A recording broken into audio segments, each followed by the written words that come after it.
오늘 본문 창세기입니다. 창세기 39장 1절부터 23절인데요. 전문 다입니다. 좀 길지만요. 함께 처음부터 읽어보도록 하겠습니다.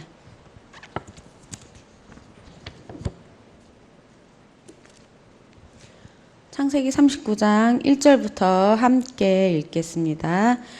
요셉이 이끌려 애굽에 내려가매 바로의 신하 친위대장 애굽 사람 보디발이 그를 그리로 데려간 이스마엘 사람의 손에서 요셉을 사니라.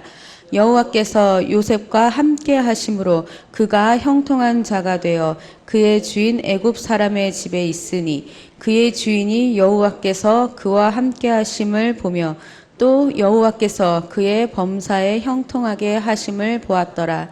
요셉이 그의 주인에게 은혜를 입어 섬김에 그가 요셉을 가정 총무로 삼고 자기의 소유를 다 그의 손에 위탁하니 그가 요셉에게 자기의 집과 그의 모든 소유물을 주관하게 한 때부터 여호와께서 요셉을 위하여 그 애굽 사람의 집에 복을 내리심으로 여호와의 복이 그의 집과 밭에 있는 모든 소유에 미친지라.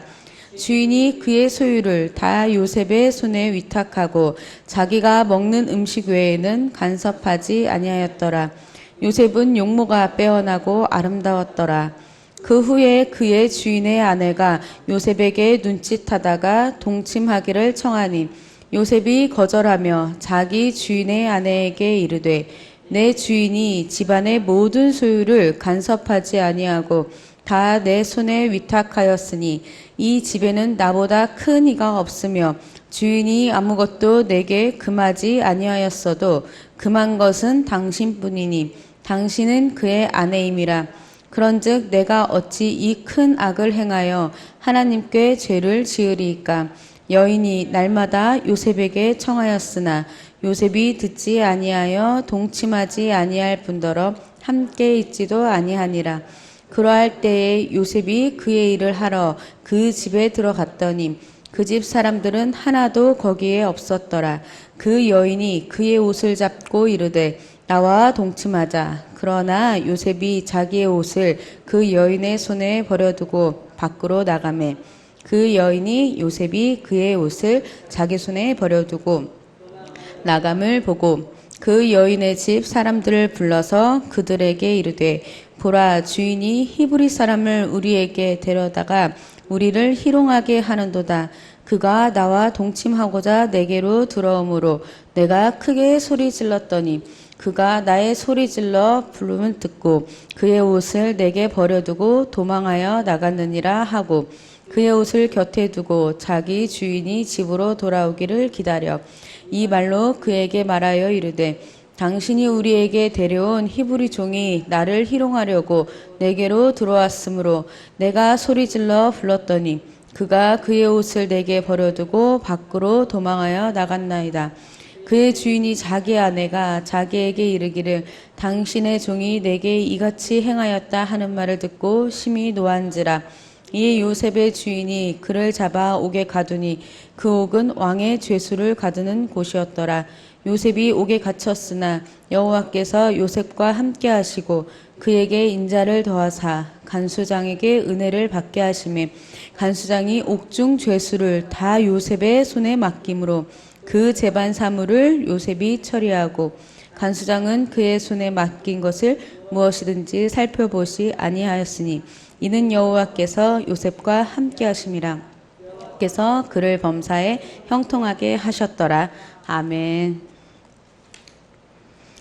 오늘 본문인 창세기 39장은요. 성도님들께서 너무나도 잘 아시고 있는 내용입니다. 바로 요셉의 이야기입니다.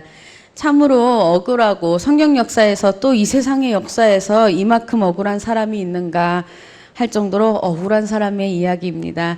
만약 옛날처럼 아버지가 머슴이라서 어쩔 수 없이 계속 이렇게 머슴을 대물림된 거라면 덜 억울할지도 모르겠습니다.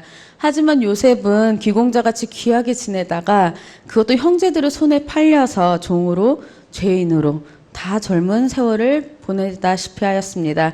그래서 인간적인 시각에서 보면 한 맺힌 인생을 살아가는 억세게 재수없는 사람이라고 할 수 있겠습니다. 이 사람의 이야기를 오늘 창세기 39장에 담고 있습니다.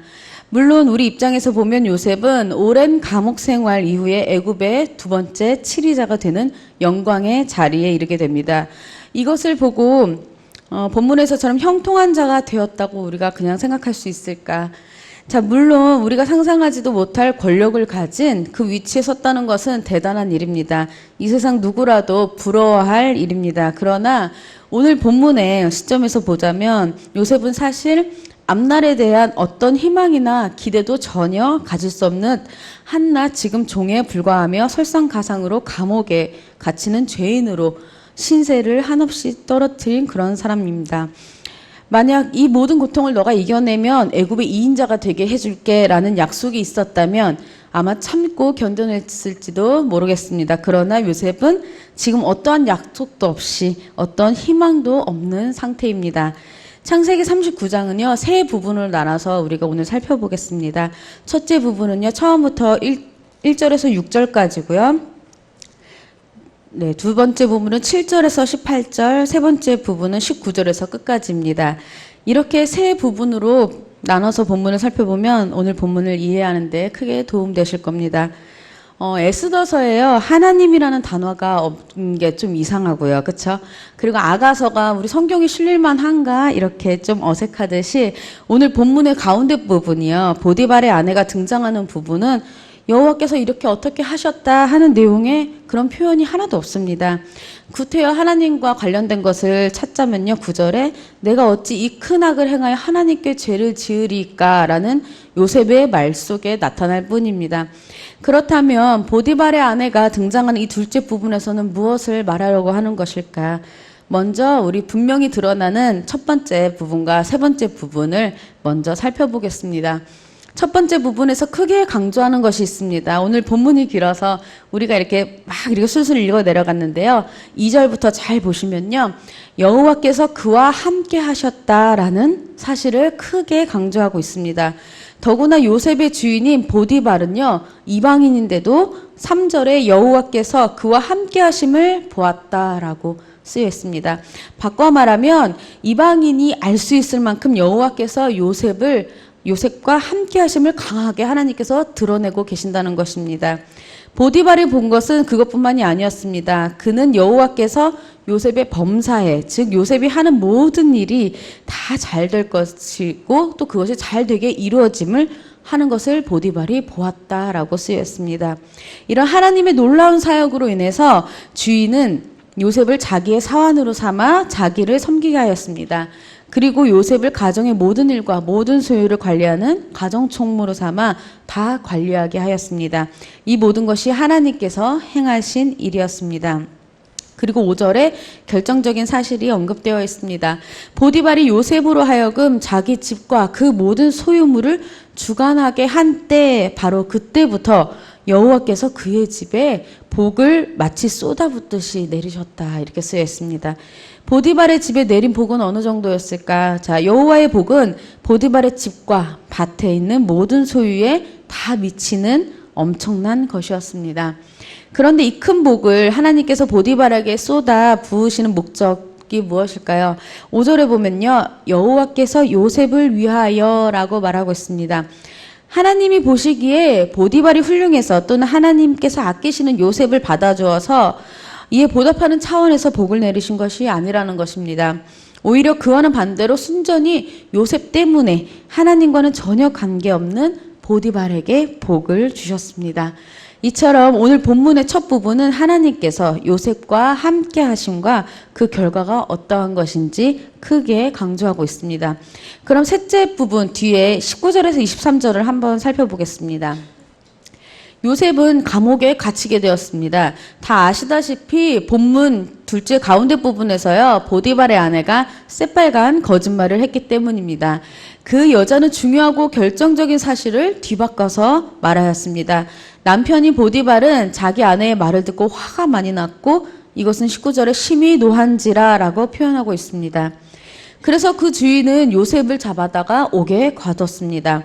여기서 옥이란 단순한 감옥을 말하는 것이 아닙니다. 20절을 보시면요. 그 옥은 왕의 죄수를 가두는 곳이라고 설명해서 그렇게 되고 있습니다. 이곳은 특수한 감옥입니다. 이것은 여러분이 혹 영화에서 볼 수 있는 아주 무시무시한 감옥 같은 그런 곳이라고 생각하시면 될 것 같습니다. 이 옥은요, 왕을 반역하거나 왕과 연관된 일로 죄를 지은 사람을 잡아넣거나 그런 자질구레한 잡범이 아닌 극악한 범죄를 저지른 죄인들을 잡아넣는 감옥입니다. 이런 감옥에다가 요셉을 넣었습니다. 감옥은 깊고 문은 닫혀 있습니다. 그러나 그렇다고 해서 하나님께서 그곳에 못 들어가실까요? 자, 21절을 말하고 있습니다. 우리 21절 함께 다시 읽어볼게요. 시작. 여호와께서 요셉과 함께 하시고 그에게 인자를 더하사 간수장에게 은혜를 받게 하시매. 아멘. 여호와께서 요셉과 함께 하셨다고 성경은 분명하게 말하고 있습니다. 또한 함께 하실 뿐 아니라 그에게 인자를 더하셨다라고 말씀하시고 계십니다.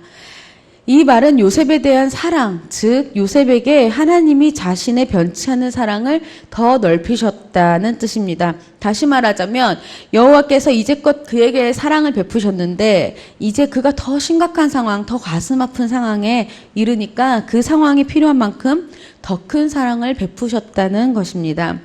이전에서 보디발이 하나님의 은혜가 아까 넘치는 요셉을 보았잖아요. 첫째 부분에서. 이번에 셋째 부분에서는요. 그 사건을 똑같이 간수장이 그 놀라운 사실을 보게 됩니다. 그러자 간수장은 옥중의 모든 죄수를 그리고 옥중의 모든 일을 누구에게 맡겨요? 다 요셉에게 맡기게 되었습니다. 그러자 간수장이 이처럼 모든 것을 요셉에게 위임한 것은 간수장이 보기에 요셉이 지혜롭고 합리적이었기 때문이 아닙니다. 성경은 23절에서 이는 여호와께서 요셉과 함께 하심이라 라고 합니다. 바꿔 말하자면 여호와께서 요셉과 함께 하셔서 그가 하는 모든 일을 형통하게 하셨기 때문입니다. 우리가 지금 첫째 부분과 셋째 부분을 살펴보았습니다. 본문 앞과 뒤의 내용은 하나님께서 하신 일을 강조하고 있습니다. 하나님께서 함께 하셔서 모든 것을 형통케 하시고 어떤 상황에서든지 능히 견디고 남을 만큼 은혜를 충분히 주시고 변치 않는 사랑을 베풀어 주셨다는 사실을 계속해서 강조하고 있습니다. 그렇다면 둘째 부분은 어떻게 이해해야 할까요? 자, 여호와께서 함께 하심으로 요셉의 인품이 얼마나 변화되었는가. 즉 이러한 함께 하심이 요셉에게 직접적으로 미친 결과가 어떠한가를 드러내주는 부분입니다. 요셉은 어떤 사람이었을까요? 요셉은 그저 평범한 사람이었습니다. 형들이 죽이려고요. 구덩이에 내던지고 팔려고 할 때 형들에게 살려달라고 애걸복걸하던 그런 평범한 사람이었습니다. 그런데 이제는 어떤 사람으로 변화되었습니까? 보디발의 아내의 끈질긴 유혹에도 깨끗이 거절할 줄 알며 모든 것을 뒤집어 쓰고 감옥에 가기를 택하는 그런 인품의 소유자로 바뀌었습니다. 어떻게 이런 변화가 가능하였을까요? 그것은 다름이 아니라 여호와 하나님이 함께 하시기 때문입니다. 보디발의 아내의 유혹이 어땠는지 우리 7절부터 잠깐 이렇게 훑어보겠습니다. 7절에서 눈짓을 합니다. 여기서 눈짓은 윙크가 아니라요. 요셉에게 주목했다라는 것입니다. 6절에 보면요. 요셉은 그 용모가 빼어나고 아름다웠더라라고 합니다. 그래서 보디발의 아내는 요셉에게 자꾸 눈독을 들이기 시작한 것입니다. 그러다가 나와 동침하자고 합니다. 이런 유혹을 받는 요셉은 어떤 태도를 취했습니까? 바로 거절했습니다. 거절할 뿐 아니라 그래서 안 되는 이유를 설명합니다. 자, 무엇라고 설명했는지 우리 함께 9절을 다시 한번 볼게요. 시작. 이 집에는 나보다 큰 이가 없으며 주인이 아무것도 내게 금하지 아니하였어도 금한 것은 당신뿐이니 당신은 그의 아내임이라. 그런즉 내가 어찌 이 큰 악을 행하여 하나님께 죄를 지으리까. 아멘.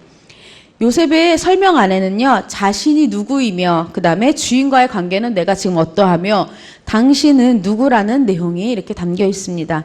그러면서 하나님께 내가 어찌 죄를 지으리까라고 말합니다.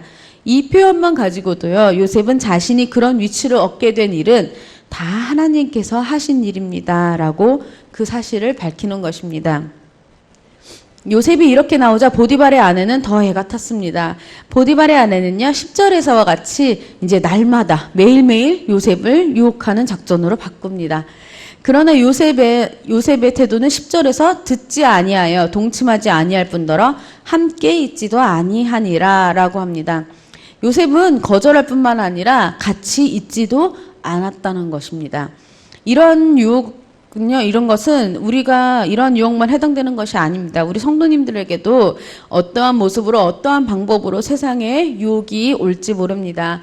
그때 요셉과 같이 우리 성도님들도 유혹에 넘어가지 말아야겠지만 그 유혹의 자리에 있지도 말아야 한다는 것입니다.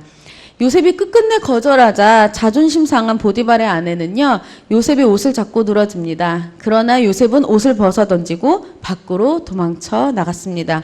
보디발의 아내는 이제 화로 변합니다. 자신의 체면과 위신을 이제 살리려고 합니다. 그래서 이 상황을 완전히 뒤바꿔 놓습니다. 14절 보면요, 집 사람들을 불러 요셉이 희롱한다 라고 얘기합니다. 그 다음에 17절에 남편 보디발에게도 요셉이 자신을 희롱하려 했다고 이렇게 바꿔서 얘기합니다. 이 본문을 살펴본 결과 우리는 어떻게 보면 윤리적인 교훈이다 이렇게 설명하기도 했는데요. 윤리적인 교훈을 주려고 쓰인 것이 아니라 여호와께서 요셉과 함께 하셨다는 사실을 보여준다는 것을 알 수 있습니다. 그리고 이 둘째 부분은 여호와 하나님께서 요셉과 함께 하심으로 그 주변이 복을 받음은 물론이고 요셉의 인품도 진정으로 하나님과 함께하는 사람답게 변해 있음을 잘 보여주고 있습니다. 또한 하나님께서 이와 같이 요셉과 함께 하심으로 장차 요셉의 인품이 얼마만큼이나 더욱 성숙하는지도 우리가 선명하게 알 수 있습니다. 요셉이 애굽의 총리 대신이 된 후에 가나안 땅의 기근으로 요셉의 형들이 양식을 구하러 요셉이 있는 애굽으로 오게 됩니다. 그런 과정 속에서 형들은 요셉을 만나게 됩니다. 요셉 앞에 서게 된 형들은 지난날 요셉을 팔아버린 자신들의 큰 죄악을 떠올리고 요셉의 보복을 두려워하게 됩니다. 그러나 요셉은 어떻게 합니까? 형들을 위로하게 됩니다.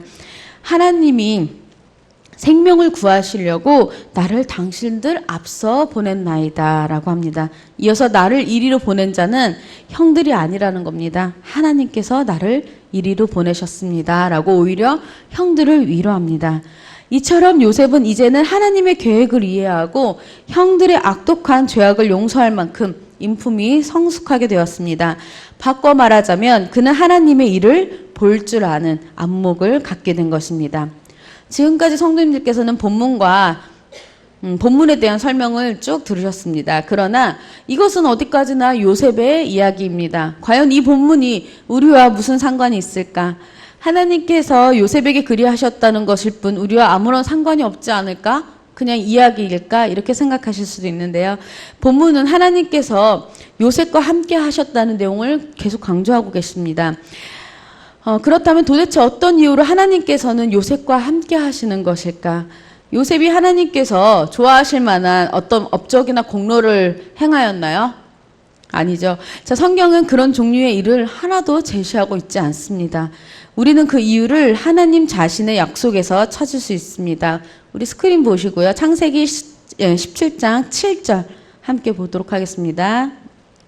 내가 내 언약을 나와 너 및 내 대대 후손 사이에 세워서 영원한 언약을 삼고 너와 내 후손의 하나님이 되리라. 아멘.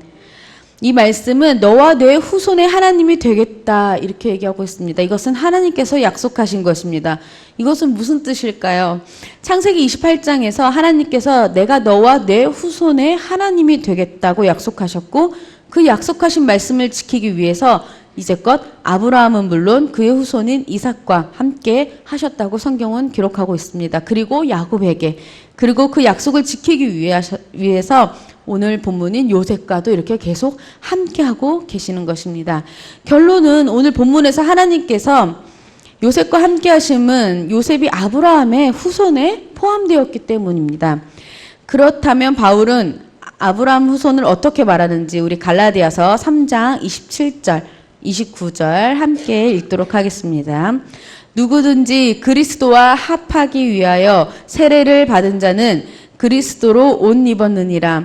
너희는 유대인이나 헬라인이나 종이나 자유인이나 남자나 여자나 다 그리스도 안에서 하나이니라. 너희가 그리스도의 것이면 곧 아브라함의 자손이요 약속대로 유업을 이을 자니라. 아멘. 이제 우리는 앞에서 언급한 말들을 이렇게 정리할 수 있습니다. 오늘날 아브라함의 후손은 그리스도 안에 있는 자, 즉 예수님을 믿는 사람들입니다. 하나님께서 요셉과 함께 하신 것은 그가 아브라함의 자손, 아브라함의 후손이기 때문입니다. 그렇다면 이제 하나님이 누구와 함께 하시겠습니까? 하나님께서 아브라함에게 말씀하시기를요, 영원한 언약을 삼고 너와 내 후손의 하나님이 되리라고 말씀하셨습니다. 그리고 이 영원함은 아직 끝나지 않았습니다. 따라서 요셉과 함께 하신 하나님은요, 지금도 우리와 함께 하신다는 것입니다. 이처럼 요셉의 이야기인 본문에서 그 초점을 요셉에게 맞추지 않고요, 하나님의 하신 일에 맞출 때 그 본문의 중심이 오늘날 우리에게도 자연스럽게 연결되는 것입니다. 그런데 또 한 가지 알아야 할 것은 형통하다는 말입니다. 사실 오늘 설교 제목을 형통한 자 이렇게 할까 아니면 하나님이 함께하는 사람으로 할까 굉장히 고민을 많이 했는데요. 형통하다는 의미를 한번 생각해 보겠습니다. 우리가 일반적으로 형통이라는 말을 생각할 때 어떤 역경이나 고난 없이 순풍에 돛단 듯 배가 나아가는 배처럼 생각하게 됩니다. 그래서 아무 일 없이 잘 되는 옆집, 세상에서 인정받는 직장을 얻은 사람, 권력, 자신의 좋은 자녀가 좋은 대학에 입학하는 것, 결혼에 대해 형통하는 것, 이런 것을 우리는 부러워하기도 합니다. 그러나 성경에서는 그렇지 않습니다. 성경에서는 여호와께서 함께 하시면 그것이 바로 형통이다라고 말하고 있습니다. 그 이유는 그분이 함께 하심으로 그분이 계획하신 모든 것들을 이루어가고 계시기 때문입니다. 요셉만 보아도 알듯이 형통이라는 것은 그런 것입니다. 하나님께서 함께 하시기 때문에 역경이 없는 것이 아닙니다. 하나님께서 함께 하시기에 역경을 통해서도 하나님께서 자신의 뜻을 이루어 가시고 또한 그러시려고 우리를 사용하시는 것입니다. 바로 이러한 우리를 가리켜 형통한 사람이라고 말하는 것입니다.